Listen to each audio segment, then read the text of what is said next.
It's Wednesday and the people are out on the streets again as their country desperately struggles to repay more than $8 billion it owes by July. Greece's creditors say they'll only release further funds if the government slashes spending again. And the day before the government was due to adopt measures to do just that, thousands stood outside parliament to make their voices heard. They cannot bear any more suffering from measures that are constantly being taken that slowly eat away at the small income they receive from working. The government must try any way that it can to take from those that have and not from the have-nots. Under the plan changes, taxes are set to go up and pensions will be cut for the 13th time in 7 years. Dark in the Venezuelan city of San Cristobal, as Aracelis Medina and her niece begin the daily odyssey to make a few dollars in neighboring Colombia. Her first stop, the market's butcher. This is where I buy the meat I take to Colombia. It's good meat, and thank God I have somebody there that buys it from me. 2 stacks of devalued bolivars buys her 5 kilos. Her daughter joins her, the meat hidden inside their purses. Next stop, the bus ride to the border. A coffee, the only thing any of them has had. It's an hour and a half ride. At the border, Colombian authorities stop people and check their bags. But with tens of thousands crossing every day, most get through. Even when they stop me, I usually get to keep it. It's never more than a few kilos. It's just for survival. From the border bridge, they walk another hour or try to catch a lift. The Colombian client, fearing repercussion, didn't want to be filmed. Neither the informal money changers, where a single Colombian bill turns again into a stacks of bolívares. The entire hurdle gives Aracelis a profit equivalent to $4. The spiraling recession in Venezuela has tens of thousands of people coming up with creative ways to make a living along the border. The government often blames them for the country's shortages, but none seems to get rich doing it. The lines at this soup kitchen for Venezuelans get longer and rowdier by the day. Organizers were expecting to serve up to 100 people a day. They're now averaging more than 600. But even like that, with more Venezuelans arriving on a daily basis, it seems like it's never enough. This man says his son is malnourished, and the free lunch has been a lifesaver. We can't find food or can't afford it anymore with what we make there. It's the consequence of the crisis that we're going through. Often my sons go to sleep without food, and it's hard for me as a parent not being able to feed them anymore. Aracelis and her family also stop here for their main meal. I thought my old age would have been like the rest of my life, all good, with no complications, without, how can I say, without having to do what I'm doing now. It's time to go back, and as long as Venezuela remains mired in this crisis, the hurdles will begin again tomorrow. Just as Mises lectured many, many years before communism failed, he explained why socialism always fails and communism would fail, and we didn't have to have a fight and a war with him. But the same rules apply to Keynesianism, interventionism, Federal Reserve inflationism, militarism. It fails. All empires end, and we're the empire. And it's going to end. It's going to be for economic reasons. It's not because the Russians are coming, and it's not going to be because the Chinese are coming, and the Iranians aren't going to get us.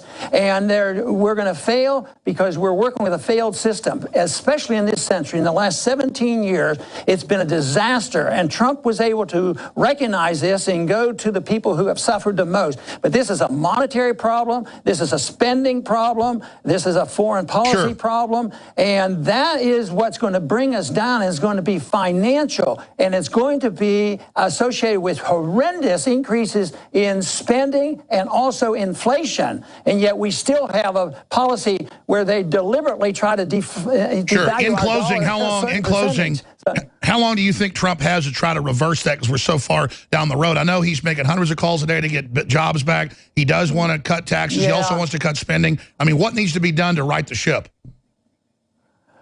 Well, I'll tell you what, he has a short amount of time, and I think he's sincerely trying. And when he talks about taxes and regulation, I think he's doing a great job.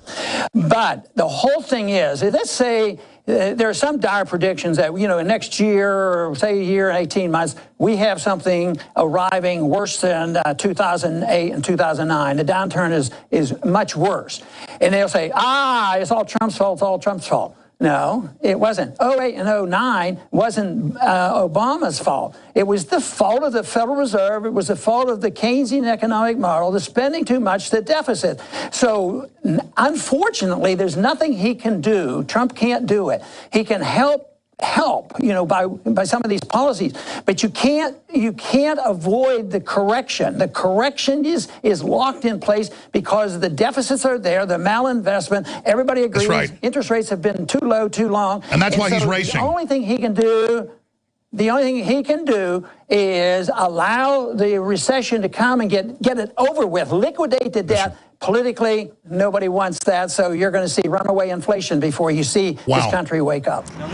Wendy, the emails to go public just keep coming. More than 1,500 from past and present employees of all the big banks, RBC, TD, BMO, CIBC, and Scotiabank. Many of them describing high-pressure tactics to reach sales targets that they say have skyrocketed in recent years and encouraged unethical behavior. We're concealing the identities of bank employees like this BMO financial services manager who recently quit. He says his manager told him to lie to customers to hit sales revenue targets. She asked us to not disclose interest rates, to hide interest rates, and to manipulate or lie about market conditions on investments. An RBC certified financial planner says she's seen colleagues push credit cards even in times of distress. I've seen elderly clients come in for an estate, so the executor, the spouse has come in, they just lost their elderly part, the spouse, and I've seen them sell a visa to this person. In email after email, bank employees describe a widespread culture of high-pressure sales. If we don't get our targets, we get yelled at, writes one employee. Many say there is shaming and bullying if employees don't sell enough.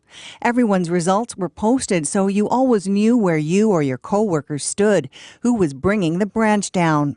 If someone has a tactic or way of tricking or misleading clients into more sales, they are required to share with the team. And now the federal bank watchdog, the Financial Consumer Agency of Canada, has announced it will begin a review next month. We've got a culture that exists on greed, lying, and deceiving people, and it's not going to end soon. And this is why the only solution really is to have government step in and look after the Canadian people. None of the bank CEOs would give Go Public an interview. Instead, they provided statements, essentially saying they're committed to acting in the customer's best interest. This is Peter Schiff. I am recording this on Monday, August 28th. And after flirting with the $1,300 level all year, today gold was finally able to break through that psychological barrier. We closed up about $19 an ounce at $1,310. But it's not just psychology that's been preventing gold from rising. There has been some tremendous supply that has been overhanging the market and that has turned the price of gold back every time it approached $1,300. And sometimes the selling was able to drive it down much lower, but the buying has been building steadily all year, and that point between resistance and support has been compressing as the market has been working off that supply. And today, finally, the demand was sufficient to overwhelm the supply and clear out all the sellers at $1,300, and the price was able to move above that level. I believe that this was a key resistance level, and as a result, I think the way has been cleared for the price of gold to move much higher, much quicker. In fact, if you look at the action that we've had in the gold stock market, I think gold stock investors have been very reluctant to bid up the price of gold stocks because everybody believed that the price of gold was not going to be able to break through $1,300. So even though the price of gold kept knocking at that door, traders expected that it would be once again turned away. So I do believe that now we could have a lot of money moving back off the sidelines into both the price of gold and silver, of course, and into the gold stocks. And I think one of the factors driving the price of gold higher is going to be the continued weakness in the U.S. dollar. The U.S. dollar again hit a new low for the year today. In fact, the U.S. dollar is on track to clock in the weakest year since 1985. Well, now I think we're going to have the combination of a weakening dollar and a strengthening gold market, because even as the dollar price of gold was rising earlier in the year, in terms of many foreign currencies, the price of gold was actually falling. Now I think you're going to see the price of gold firing on all cylinders, because I think we're going to see gold moving up in terms of every currency.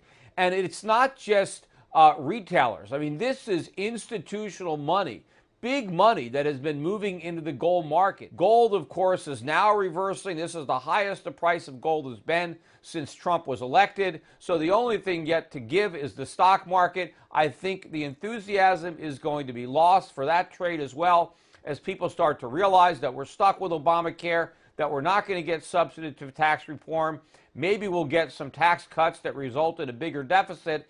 And of course, we're going to get some type of infrastructure spending. We're going to get some kind of disaster relief spending. All that's going to be financed by borrowed money in order to repair some of the damage that was done in Houston from the hurricane and the flooding.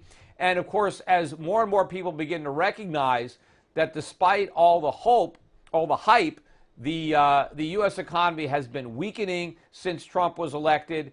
And that weakness, of course, is a continuation of the trend that began when Obama was still in office. So when the Fed has to finally acknowledge the underlying weakness in the economy, when they have to start talking about cutting rates instead of raising them, when they have to start talking about another round of quantitative easing instead of shrinking their balance sheet. I mean, if the dollar is this weak and gold is this strong in the face of what everybody believes is going to be tighter monetary policy, more rate hikes and quantitative easing, can you imagine how much weaker the dollar is going to get and how much stronger gold's going to get when the markets come to terms with reality that we're going to get the opposite of what the Fed has been promising, that we're going to get more of the rate cuts, that we're going to get a bigger round of quantitative easing?